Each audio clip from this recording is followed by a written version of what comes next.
반갑습니다. 12월 9일 화요일 큐티 스케치 시간입니다.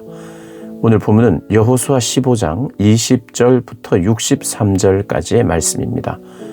오늘 본문은 이렇게 시작합니다. 유다 자손의 지파가 그들의 가족대로 받은 기업은 이러하니라. 유다 자손의 지파의 남쪽 끝 에돔 경계에 접근한 성읍들은 갑스엘과 에델과 야굴과 기나와 디모나와 아다다와 게데스와 하솔과 인난과 십과 델렘과 브알롯과 하솔 하다다와 그리옷 헤스론 곧 하솔과 아맘과 세마와 몰라다와. 오늘 본문은 유다 지파의 땅들, 성읍들, 유다 지파가 차지하게 된 그리고 차지하게 될 성읍들을 나열합니다. 여기 기록된 게 118개 정도인데요. 아주 많은 성읍을 얻게 되죠. 유다 지파가 가장 먼저 이렇게 분배가 됩니다. 이 땅이 분배가 되는 것을 보면 유다 지파, 그 다음 요셉 지파예요. 요셉 지파는 두 지파로 두 몫을 받습니다. 두 몫. 장자의 명분으로 요셉의 아들들 므낫세와 에브라임, 이 두 사람을 따로따로 이 땅을 줘요. 그러니까 한 지파로 이해를 하는 거죠. 장자의 몫이 보통 2배인데 그런 장자의 명분을 얻게 됩니다. 그러나 좀 실제적인 또 장남은 유다이죠. 유다. 창세기에 보면 첫째인 루벤 지파 그리고 레위와 시몬 지파는 큰 불순종 때문에 장자의 역할을 잃어버리죠. 그리고 넷째인 유다가 장자의 명분을 이어가고 또 그 장자이기 때문에 수많은 땅을 받게 되고 또 가장 먼저 받게 되는 거죠. 그리고 유다 지파에서 바로 예수님이 또 나오시는 거죠. 다윗 그 지파입니다. 유다 지파가 핵심적이고 중추적인 역할을 하게 됐죠. 오늘 본문은 유다 지파입니다. 유다 지파. 우리가 잘 읽기도 힘든 그런 이 성읍들이 쫙 나열이 되고요. 마을들이 나열이 되고 63절을 보면 예루살렘 주민 여부수 족속을 유다 자손이 쫓아내지 못했다 이런 이야기가 나옵니다. 예루살렘이 어디입니까? 예루살렘은 이 이스라엘에게 있어서 수도죠. 수도. 종교적이고 정치적인 핵심 지역입니다. 근데 그 지역을 빨리 얻지 못했어요. 여기 보면 여부수 족속이 오늘까지 유다 자손과 함께 예루살렘에 거주하니라. 예루살렘은 난공불락의 그런 한 번도 점령을 당해보지 않은 지역이에요. 높은 지역에다가 하여튼 방어를 잘했을 뿐만 아니라 지리적으로 점령하기가 힘듭니다. 그래서 유다 지파에서 그 지역을 빼놓고는 점령을 했어요.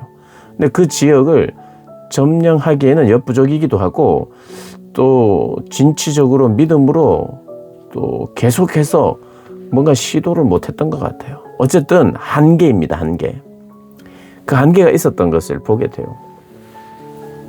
그런데 나중에 보면 이스라엘 백성들이요, 쫓아내지 못한 것도 있지만 쫓아내지 않은 것도 있어요.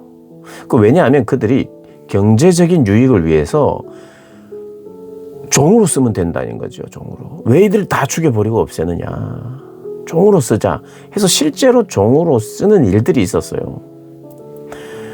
그런데 종으로 쓰다 보니 그들이 종교와 문화를 받아들이기 시작하고 그들이 오랫동안 가나안 땅에 살다 보니까 그들의 농사법이나 그리고 그 농사를 오랫동안 지었기 때문에 그들이 했던 기후제나 믿었던 신들을 자연스럽게 접하게 되고 그들의 문화와 종교에 이렇게 동화가 되면서 이방 신들과 이방 문화가 막 들어오기 시작했어요.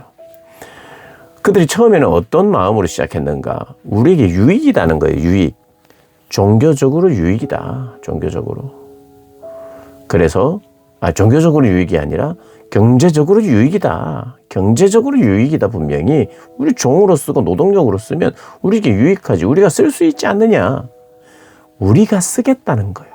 그런데 어떻게 됩니까? 나중에 쓰임 받아요. 그들에게 동화가 됩니다. 그러니 어떤 결과를 양산하게 되었느냐 하면 약간의 경제적 유익 때문에 아주 엄청난 영적인 손실이 이스라엘 전체 안에 있었어요. 그리고 여부수 족속도 마찬가지입니다. 여부수 족속을 못 쫓아내는 걸로 끝나고 언제나 경계하고 언제나 쫓아내려고 해야 되는데 그들과 함께 살게 됐다. 여기 보면 함께 거주했다. 늘 평화롭지는 않았겠지만 그들과 함께 공생했어요. 그리고 공생하면서 이런 것이 흘러나오게 되었습니다. 그런 상황이라는 걸 오늘 성경은 보여줘요. 여호수아서는 이후에 사사기 또 그다음 사무엘상 이렇게 넘어가면서 그 가나안 지역 사람들과의 관계, 특별히 사사기에서는 징계를 받고 돌아오고 또 타락하고 징계를 받고 돌아오는 이 반복적인 그게 다 우상 그리고 이들 가나안 사람들에게 받은 영향입니다. 물론 이스라엘이 죄를 사랑하는 면도 있었으나 그것 때문이에요. 계속. 그래서 여부스 족속이 오늘까지 유다 자손과 함께 예루살렘에 거주하니라. 단순히 그렇게 읽을 뿐만 아니라 이것이 큰 문제였다는 것도 우리가 읽어야 되고요. 그런데 이 문장을 우리가 또 이렇게 생각할 수 있어요. 지금은 못했어요. 근데 언제 이것이 되었습니까? 다윗의 시대에. 다윗의 시대에 이 헤브론을 점령했어요. 예루살렘을 점령했어요. 헤브론이 아니라 예루살렘을 점령한 거예요. 예루살렘을 점령했어요. 여부수 족속을 다 쫓아냈어요. 그게 완성이 됐습니다. 다윗의 시대. 그래서 하나님의 언약과 하나님의 약속은 반드시 지켜진다는 그러한 메시지가 오늘 본문에 나오고 있는 거죠. 그리고 동시에 그러나 다윗의 승리 이후에 그것이 계속 유지됐느냐? 또 그렇지 않아요. 다윗 시대 이후 솔로몬 시대까지만 해도 솔로몬도 막 이방 나라의 공주들과 결혼하면서 잡신들이 들어오기 시작했죠. 다윗 시대 이후에는 계속해서 또 실패를 합니다. 다윗 시대에 승리했으나 영적으로는 계속해서 실패하죠. 예루살렘을 빼앗기진 않았으나 그 왕들이 그런데 쫓아내지 못했어요. 그 영향 아래 있었고 내가 사용하려고 했는데 오히려 내가 사용을 당하는 그런 실패가 계속해서 또 찾아왔어요. 그런데 또 궁극적인 승리자이신 예수께서 예수님이 오셔서 진정한 승리를 보여주셨어요. 십자가에서. 그분의 승리를 우리가 또 바라봅니다. 그러니까 이게 뭐예요? 하나님의 언약은 하나님의 약속은 반드시 이루어진다는 것을 오늘 본문을 통해서도 우리가 더 점진적으로 바라볼 수 있는 거예요. 그리고 이스라엘 이 지파들 이스라엘 민족들에게 땅이 분배되는데요. 공평하게 분배가 됩니다만은 이 언약적 공평함은요, 땅을 똑같이 자를 잰 듯하게 주는 게 아니에요. 이 언약적 공평함은 똑같다는 의미가 아니라 센치를 재서 면적이 똑같은 걸 말하는 게 아니라 알맞는 그 숫자에 알맞고 그의 헌신과 충성에 알맞는 만큼 하나님께서 분배를 하셨어요. 그리고 어떤 요셉 지파 같은 경우에는 차등해서 2배를 줬어요. 그리고 유다 지파 역시도 장자의 명분을 가지고 있으니 주고 갈렙 같은 경우에는 먼저 땅을 선택할 수 있는 이거 어떻게 보면 특혜고 특권인 것 같고 공평하지 않아 보이잖아요. 그러나 하나님이 말씀하시는 공평은 이게 더 공평한 거죠. 믿음으로 성취하고 믿음으로 나아가고 또 충성한 자에게 하나님이 더 맡겨주시는 이게 바로 성경적인 공평함이에요. 우리는요 내가 충성하면 하나님이 더 많이 주신다. 그래서 내가 충성해야 하나님 나를 사랑하신다. 이렇게 접근하면 안 돼요. 하나님이 사랑하신 결과 내가 충성을 다하는 것일 뿐이에요. 내가 뭔가를 요구하고 더 좋은 것을 주세요. 권리를 이렇게 해서는 안 돼요. 갈렙이나 그다음 갈렙의 딸은 나에게 더 좋은 것을 주세요가 그의 목표가 아니었어요. 믿음 그리고 하나님의 함께 하심 승리를 보여주고 싶었던 거예요. 그 신뢰예요. 하나님을 향한 신뢰. 내가 더 많이 얻고자 하는 그런 게 아니에요. 더 많이 얻고자 하는 마음들이 사람들에게 있기 때문에 경계를 주신 거예요. 경계를 그래서 선을 넘지 못하게 하시는 하나님의 보호가 있지요. 그래서 하나님 우리를 보호하시는 겁니다. 선을 그어줌으로 말미암아. 그러나 그 선을 그어 주실 때에 하나님은 똑같이 센치를 재서 하시는 방식이 아니라 하나님의 자가 있어요. 그것은 하나님은 그렇게 보는 거예요.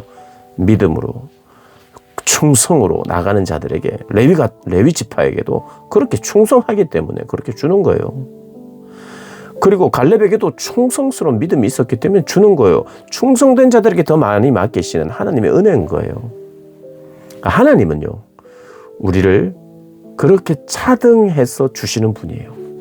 그리고 가나안 땅으로 들어오게 하는 것은 다 공평해요. 모든 사람이 들어올 수 있어요. 그러나 분배는 또 하나님의 기준이 있는 거예요. 천국도 마찬가지입니다. 하나님의 경계, 하나님의 선이 있어요. 우리는 은혜로 천국에 다 들어가죠. 값없이. 공평함이에요. 그리스도의 보혈의 은혜지요. 생명 주심에 대한 은혜지요. 그런데 하나님은 차등하십니다. 그걸 결코 잊어서는 안 돼요. 내가 신앙생활을 차등을 위해서 해서는 안 돼요. 하나님이 주신 그 은혜에 감사함으로 내가 나아가는 거예요. 그래서 사람들과 비교하면서 내가 충성을 다하면 저 사람보다 많이 받겠지. 이것도 잘못된 태도예요. 그러나 하나님이 우리에게 요구하시는 건 충성이란 건 믿어야 돼요. 하나님이 나에게 요구하시기 때문에 내가 충성하고 그 충성을 하나님은 봐주신다는 거예요. 그래서 차등이 반드시 있습니다. 그건 성경적이에요. 나는 그냥 천국에 가기만 하면 됩니다. 여러분, 그것은 구원받은 백성에게는 생기지 않는 정서예요. 구원받은 백성은 난 천국에 가기만 하면 되지 뭐 내가 더 충성하고 이런 건 저는 안 할랍니다. 이럴 수 있는 정서가 안 생깁니다. 하나님의 백성이 되면 더 하나님을 사랑하고 알고 싶고 섬기고 싶고 헌신하고 싶고 충성하고 싶은 마음이 생기. 그게 하나님의 자녀의 증거입니다. 내가 더 충성을 해야 하나님의 자녀가 되는 것은 아니지만 하나님의 자녀가 된 사람의 특징은 충성하고 그렇게 믿음으로 살기를 원해요. 그런 믿음이 나에게 있는지 없는지 늘 점검해야 하고 그 믿음이 없으면 주님 앞에 겸손하게 부르짖음으로 나아가야겠죠. 하나님의 은혜를 내가 제대로 깨닫고 하나님이 원하시는 그 기쁜 삶을 내가 살겠습니다. 고백하는 저와 여러분 되시기를 주님의 이름으로 축복합니다.